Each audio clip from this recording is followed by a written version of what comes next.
you need to get out of her face. You go to another room. A whole another separate room.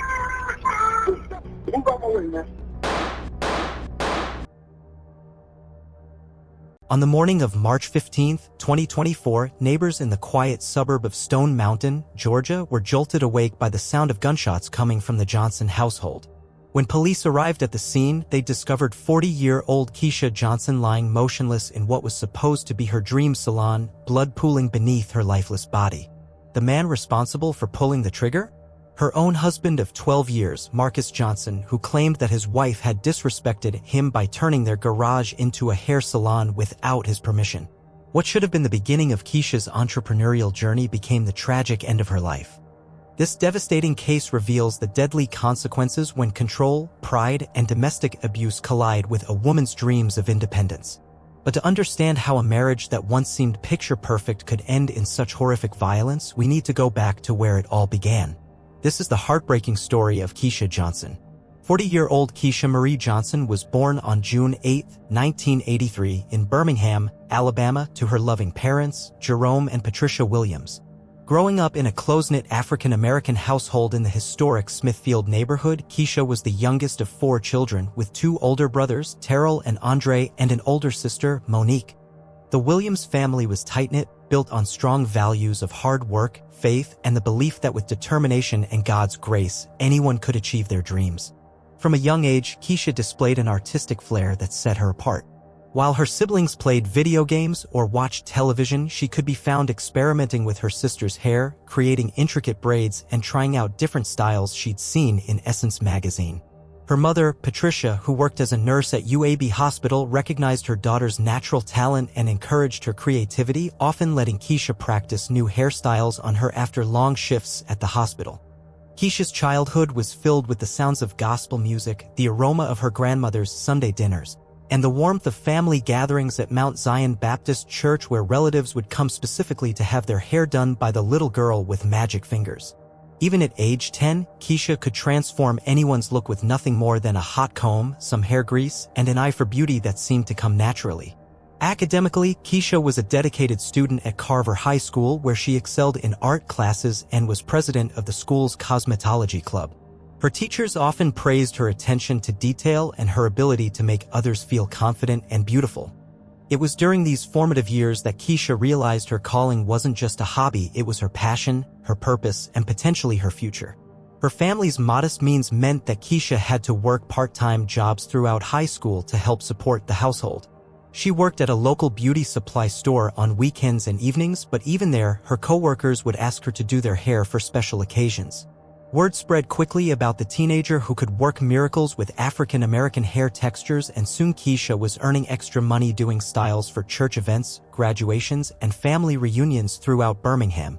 After graduating from high school in 2001, Keisha enrolled at the Paul Mitchell School in Atlanta, where she pursued her cosmetology license with unwavering determination. The decision to attend beauty school wasn't just about following her passion, it was about creating a better life for herself and proving that dreams could become reality with enough hard work and dedication. During her time at Paul Mitchell, Keisha excelled in every aspect of her training. She mastered cutting techniques for textured hair, chemical relaxer processes, natural hair care, and client consultation. Her instructors were consistently impressed by her natural ability and her genuine care for her clients' hair health and satisfaction.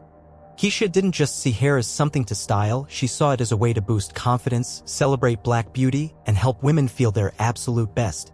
Upon graduating in 2003 with her cosmetology license, Keisha began working at various salons throughout Atlanta, steadily building her clientele and reputation. She specialized in both relaxed and natural hairstyles, seamlessly blending traditional techniques with modern trends. Her ability to work with all Black hair types and textures made her incredibly sought after, and within a few years she had developed a loyal following of clients who wouldn't trust anyone else with their hair. But it wasn't just Keisha's technical skills that set her apart, it was her genuine warmth and ability to make everyone feel like family. Clients would often say that a session with Keisha felt like therapy, where they could share their joys, concerns, and dreams while she worked her magic. This personal connection became Keisha's trademark, and it was what would eventually drive her desire to open her own salon. In 2008, Keisha's life took an unexpected turn when she met Marcus Johnson at a Juneteenth celebration in Piedmont Park.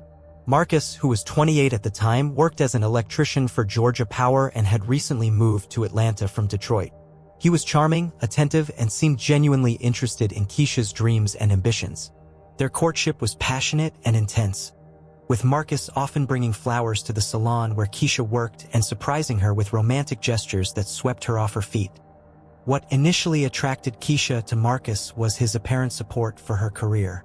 He would proudly tell his friends about his girlfriend's talent, even encouraging her to charge more for her services because he believed she was worth it.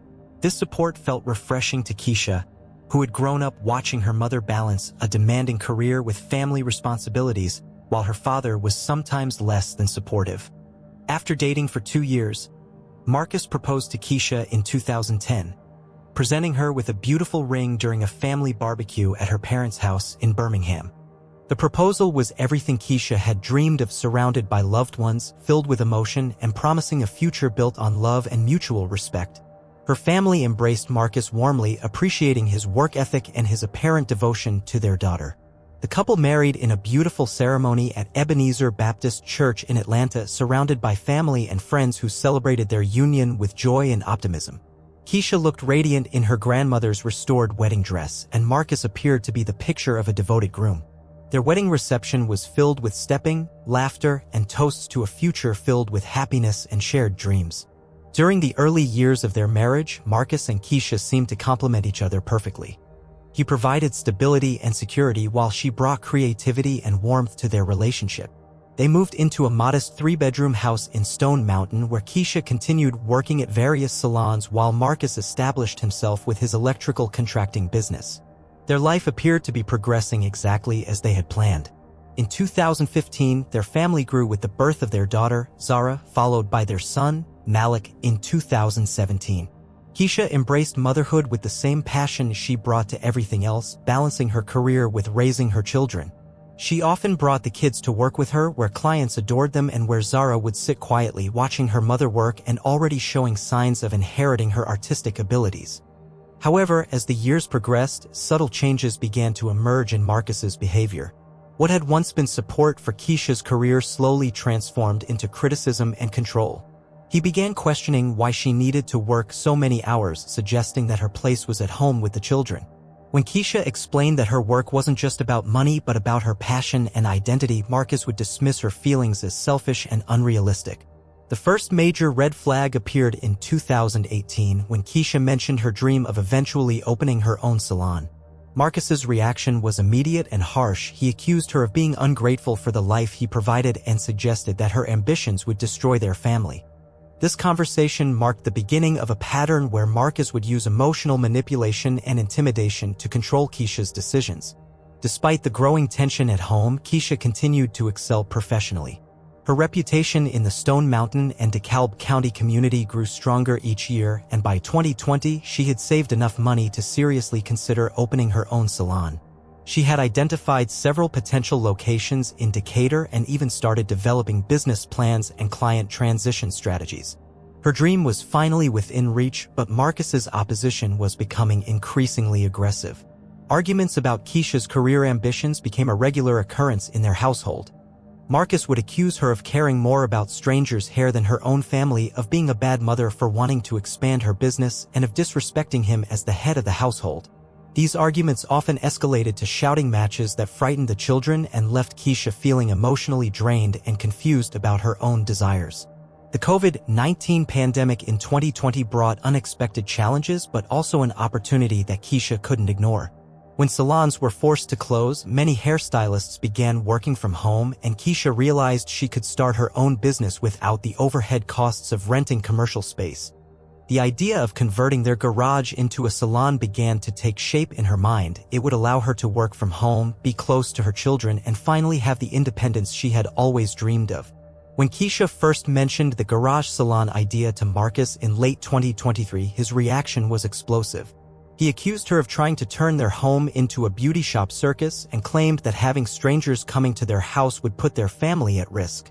Keisha tried to explain the practical benefits, lower overhead costs, flexible scheduling, and the ability to be home with the children, but Marcus refused to listen to reason. Despite Marcus's objections, Keisha began secretly planning her home salon. She researched the necessary permits with DeKalb County, started pricing equipment from Sally Beauty and Cosmoprof, and even consulted with some of her most loyal clients about the possibility of following her to a home-based business. The more she planned, the more excited she became about the prospect of finally being her own boss and creating the kind of salon environment she had always envisioned. In January 2024, Keisha made a decision that would ultimately cost her life. Without telling Marcus, she began converting their garage into a professional salon space. She used her savings to purchase salon chairs, mirrors, professional lighting, and all the equipment necessary to create a beautiful and functional workspace. Working mostly while Marcus was on electrical jobs and the children were at school, Keisha transformed the garage into her dream salon. The transformation was remarkable. What had once been a cluttered storage space became a bright, welcoming salon complete with 2 styling stations, a shampoo area, and a comfortable waiting space. Keisha had paid attention to every detail, from the African-inspired color scheme to the neo-soul music system, creating an environment that reflected her personality and her commitment to providing excellent service to Black women.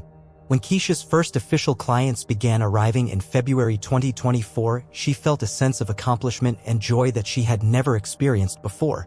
Finally, she was working in her own space, setting her own schedule, and building something that belonged entirely to her. Her clients were thrilled with the personal attention and the intimate setting, and word began spreading throughout Stone Mountain, Lithonia, and Decatur about the talented stylist who had opened a beautiful salon in her home. However, Keisha knew she couldn't keep her salon a secret forever. Marcus had begun asking questions about the increased activity around their house and the cars parked in their driveway. She had managed to schedule most of her appointments during his work hours, but as her client base grew, it became increasingly difficult to hide her business operations.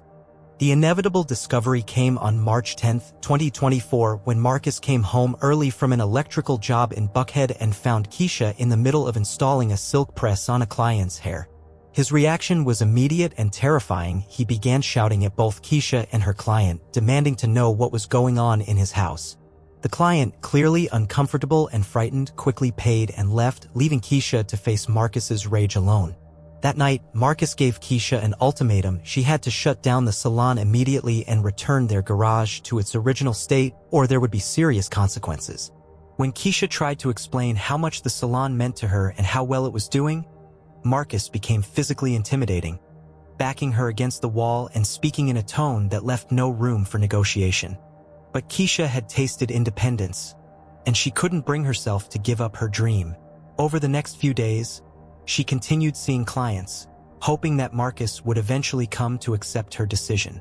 She believed that if she could show him how successful the salon could be, he might change his mind and even become supportive of her endeavor. On March 14, 2024, the tension in the Johnson household reached a breaking point. Marcus had discovered that Keisha was still operating her salon despite his demands, and he confronted her with an anger more intense than she had ever seen. According to neighbors who later spoke to police, the argument could be heard throughout the evening, with Marcus's voice growing increasingly threatening as the night progressed.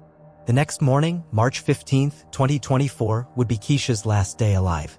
She had scheduled 3 clients for that day, unaware that Marcus had called in sick to Georgia Power with the intention of confronting her business operations once and for all.